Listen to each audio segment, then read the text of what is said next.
Hello everyone, स्वागत है आप सभी का आपके इस चैनल पे। तो सबसे पहले आप लोगों को बहुत बहुत बधाइयाँ छठ पूजा की पहले दिन की। अगले 4 दिन तक आप लोग बिज़ी होंगे, लेकिन फिर भी मेरा कर्तव्य बनता है कि आप लोगों की पढ़ाई रुकनी नहीं चाहिए। आप लोग जब भी देखो उसके बाद आप लोग इस चीज़ को अच्छे तरीके से पढ़ लीजिएगा, ठीक है। बाकी और भी चैप्टर्स की मैं करा चुकी हूँ, आप लोग वो सभी चैप्टर्स को देख लीजिएगा, नीचे लिंक पे दिया गया है डिस्क्रिप्शन में। तो ये चैप्टर है आप लोगों का आई have a dream, chapter number 4। और उस चैप्टर का जितना भी इम्पॉर्टेंट ऑब्जेक्टिव क्वेश्चंस बनता है उस सब मैं आप लोगों को कराऊंगी, ठीक है। तो 1 बाय 1 करके हम क्वेश्चंस आप लोगों को बताएंगे और आपको क्या करना है कि आपको अपना अपना आंसर्स देना है, ठीक है। जैसा कि हम आपको पिछले वीडियो में बता चुके थे कि एक पेज निकालिए, उस पेज में आप अपना आंसर्स लिखिए, ठीक है।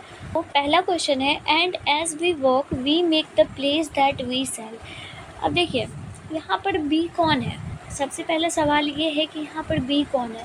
सबसे पहले बात कि आई हैव अ ड्रीम चैप्टर जो है वो मार्टिन लूथर किंग जूनियर के द्वारा लिखा गया है और उनके साथ जो उनकी पूरी आवाम है उसकी खातिर यहाँ पर बी आया है। तो इसमें कहा गया है कि जैसे जैसे वो आगे बढ़ते चलेंगे वो अपने मार्च अहेड, ऑलवेज मार्च अहेड। इसका मतलब हुआ कि वो अपने जो भी उनका लक्ष्य है, जो उन्हें फ़ाइट करना है, वो भी नॉन वायलेंस तरीके से फ़ाइट करना है, बिना किसी वेपन के यूज़ किए ही नॉन वायलेंस तरीके से उन्हें अपने हक़ की लड़ाई लड़नी है। वो जहाँ रहते हैं निग्रोज़ में, निग्रोज़ वालों को हक़ दिलाने के लिए वो कह रहे हैं कि उन्हें जो है वो हमेशा एक दूसरे के साथ मार्च पे चलना होगा हमेशा के लिए, ठीक है। तो ऑप्शन नंबर यहाँ पर डी हो जाएगा, ठीक। Second question, the slum area densely populated by an isolated community is marked by। देखिए जो स्लम एरिया है, जो भी झोपड़पट्टी वाले एरिया है, तो वो डेंसली पॉपुलेटेड है आइसोलेटेड कम्युनिटी के साथ। तो उस एरिया को जो है वो किस मार्क्ड से जाना जाता है, तो गीटो के नाम से जाना जाता है, ठीक है। एकदम जितने भी हार्ड क्वेश्चंस बन सकते हैं वो मैं लेकर आई हूँ, ठीक है। थर्ड नंबर क्वेश्चन है, king is regarded as one of the greatest. King जो है उसको रिगार्डेड किया जाता है किस चीज़ के लिए, कौन सी महानता के लिए, तो उन्हें जो है वो ऑरेटर्स की महानता के लिए उन्हें रिगार्डेड किया जाता है, किंग को, राजा को। ऑप्शन डी सही होगा, ठीक है। फोर्थ नंबर क्वेश्चन है, the author advocates.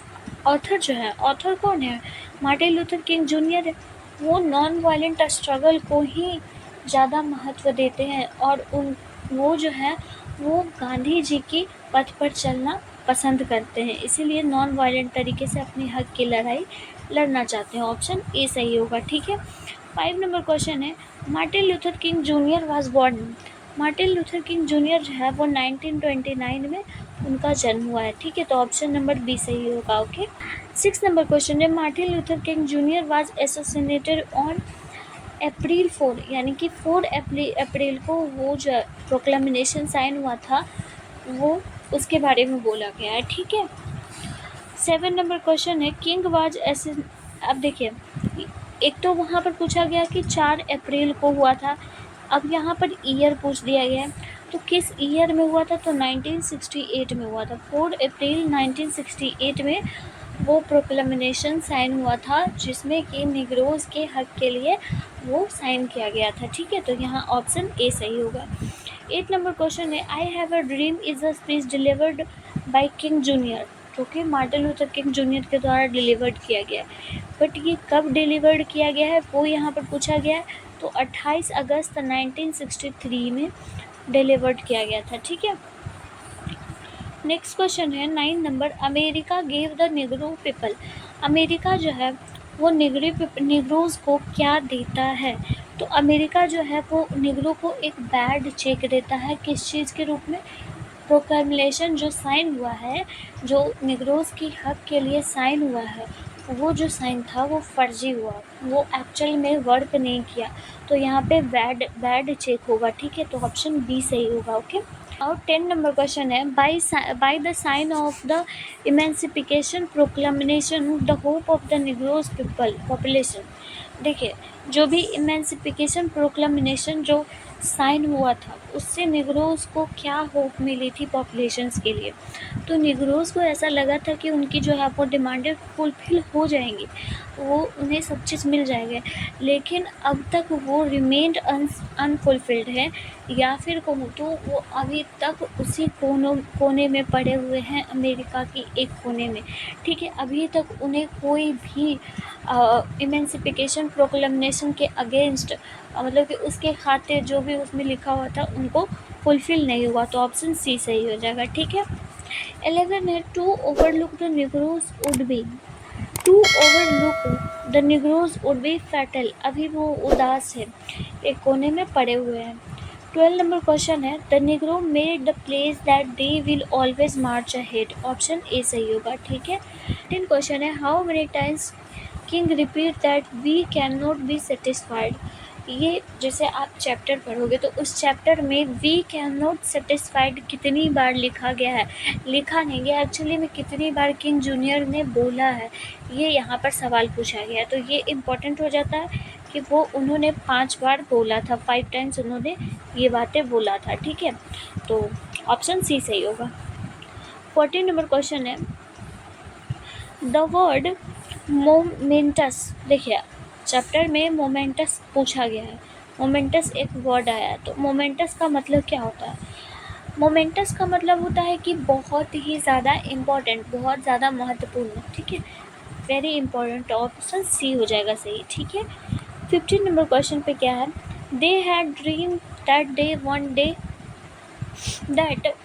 Day they would, क्या, देखिए दे हैव अ ड्रीम, जैसे आई हैव अ ड्रीम है इस चैप्टर में, आई मतलब कि मार्टिन लूथर किंग जूनियर ने एक सपना देखा था, लेकिन उस सपने में सभी लोगों को, पूरी निग्रोज की आवाम जो थी उन सभी को जोड़ लिया था। तो उन्होंने क्या सपना देखा था? उन्होंने ये सपना देखा था कि एक ना एक दिन हमें जो है वो अपनी हक मिलेंगी, उनके हक जो है वो उन्हें वापस मिल जाएंगी, यानी कि काले गोरे के बीच में भेदभाव नहीं होगा। Get their rights, option number C सही होगा। ठीक है, 16 नंबर क्वेश्चन है racial discrimination is against, racial discrimination जो है वो ह्यूमन राइट्स के अगेंस्ट है, यानी कि खिलाफ है। ठीक है, ऑप्शन डी सही होगा। ओके, अगला क्वेश्चन है 17 number question I have a dream किनके द्वारा लिखा गया? मार्टिन लूथर किंग जूनियर के द्वारा लिखा गया। एचिवेट्स अर्थ, द अर्थ आप लोग जानते हो। सिगा नोया किस चैप्टर का है? द आर्टिस्ट चैप्टर का है। जर्मन ग्रीड कौन सा चैप्टर है? ये आप लोग मुझे कमेंट करके बताइएगा। ठीक है, नंबर क्वेश्चन है Martin Luther King junior has written the lesson, कौन से लेसन को उन्होंने लिखा है? I have a dream. अभी हमने बताया कि द आर्टिस्ट का कौन सा होता है, अ पिंच ऑफ स्नफ का कौन सा चैप्टर होता है, जो पिछला चैप्टर था। Manohar Malgonkar Bharat is my home का कौन सा है? डॉक्टर जाकिर हुसैन। ठीक है, नाउ 19 नंबर क्वेश्चन है I have a dream is a part of a speech delivered by Martin Luther King junior, option C सही होगा। ठीक है, 20 नंबर क्वेश्चन है मार्टिन लूथर किंग जूनियर जो है वो कहाँ के रहने वाले, यानी कि कहाँ के निवासी थे? तो मार्टिन लूथर किंग USA के निवासी थे। ठीक है, जिसे कि हम अमेरिका के भी नाम से जानते हैं। तो ऑप्शन नंबर डी सही होगा। 21 क्वेश्चन है the condition of the appealing, देखिए किसकी जो कंडीशन थी वो एकदम से दयनीय थी। तो निग्रोज की कंडीशन एकदम दयनीय थी, बहुत ही ज़्यादा, मतलब उन पर दया दिखाने के लायक तक नहीं उन लोगों ने छोड़ा था। ठीक है, अपीलिंग का मतलब होता है दयनीय। ठीक है, ऑप्शन बी सही होगा। 22 नंबर क्वेश्चन है dash is sweltering with the heat of injustice and operations, देखिए इनमें से कौन से जो थे वो इनजस्टिस में, मतलब कि जहाँ पे उनको न्याय नहीं मिल रहा था उस चीज़ में कौन जो है वो बहुत ज़्यादा बर्दाश्त कर रहे थे, यानी कि उनके पसीने तक छूट गए थे, तो वो कौन थे? अब देखिए यहाँ पर आपका निग्रोज रहता तो निग्रोज डालते, लेकिन यहाँ पर मिसिसिपी है, मिसिसिपी वहीं की जगह है, तो उसके बारे में बोला गया है। ठीक है, तो ऑप्शन नंबर डी सही होगा।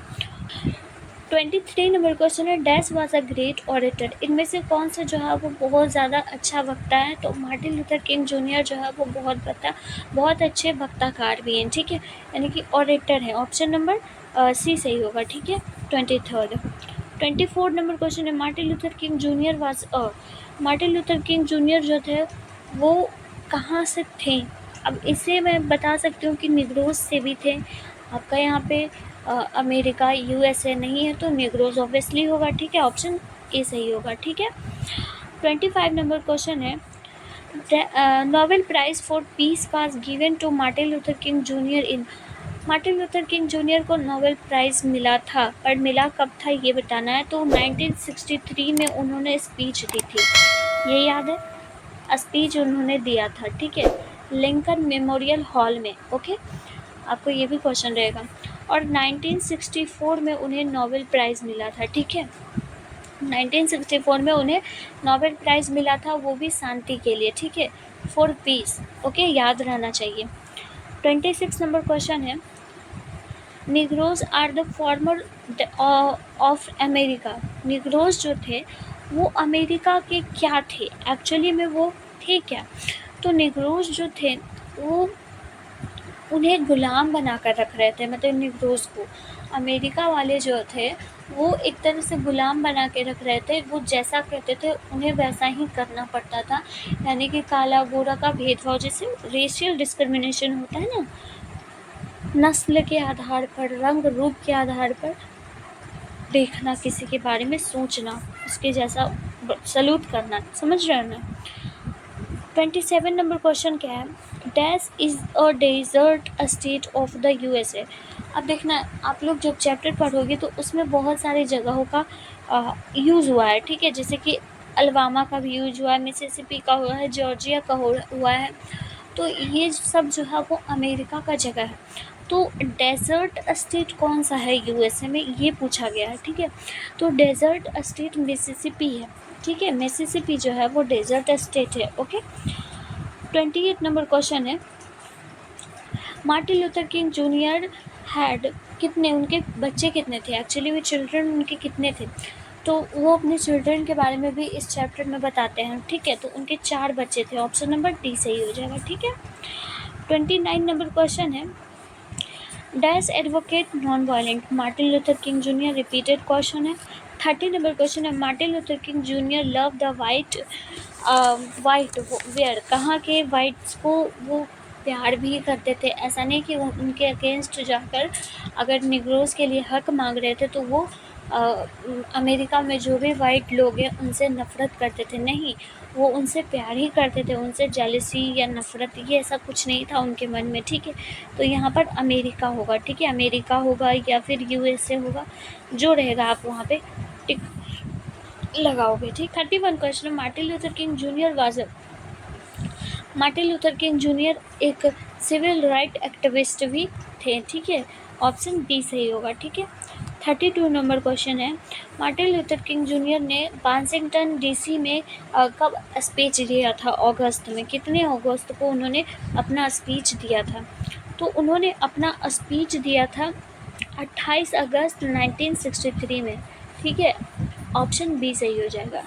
ओके, अगला क्वेश्चन क्या है, Martin Luther King junior dislikes dash discrimination, किस तरह के डिस्क्रिमिनेशन को वो बहुत ज़्यादा नापसंद करते थे? तो racial discrimination, option number D सही हो जाएगा, ठीक है। अगले क्वेश्चन पे चलते हैं। 34 नंबर क्वेश्चन है, आई हैव अ ड्रीम जो है वो एक स्पीच है और ये किन के द्वारा, मार्टिन लूथर किंग जूनियर के द्वारा दिया गया है, ठीक है। 35 क्वेश्चन है, 35 है, the bank of justice is bankrupt, ठीक है, मतलब कि जो न्याय की जो जस्टिस होती है, जो न्याय की जो जस्टिस है वो जो है वो बैंकरप्ट हो गई है, दिवालिया हो गई, यानी कि ख़त्म ही मालूम हो गई है, ऑप्शन ए। 36 नंबर क्वेश्चन है, dash has given the negro people a bad check which has come back marked in the sufficient fund, किसको जो है वो निग्रोज, किन्होंने निग्रोज को बैड चेक दिया था? तो अमेरिका वालों ने दिया था बैड चेक, ठीक है, ऑप्शन नंबर सी सही हो जाएगा, ठीक है। अब देखिए, आप लोगों के लिए मैं इतने सारे क्वेश्चंस लाई थी, 36 questions I have a dream से, ऑलमोस्ट आपके जितने भी चैप्टर है उन सभी में बहुत सारे इम्पोर्टेंट क्वेश्चंस मैं लेकर आ रही हूँ। तो आई होप कि आप लोगों को सारा क्वेश्चंस अच्छे से समझ आ रहा होगा, कहीं पे कोई दिक्कत नहीं हुई होगी। अगर फिर भी कोई डाउट रहता है तो प्लीज़ मुझे आप लोग अपना कमेंट सेक्शन में मुझे प्लीज़ अपना एक मैसेज छोड़ के जाइए, ताकि मुझे भी लगे कि हाँ, आपको समझ में आ रही है, ठीक है। तो मैं मिलती हूँ अगले सेशन में। अभी आप लोग थोड़ा सा छठ पूजा की तैयारी है तो उन सभी चीज़ों में है बिज़ी, लेकिन बाद में आप लोग पढ़ाई कर लीजिएगा, ठीक है। अगले सेशन में मिलती हूँ फिर। बाय बाय, पढ़ाई करते रहिएगा।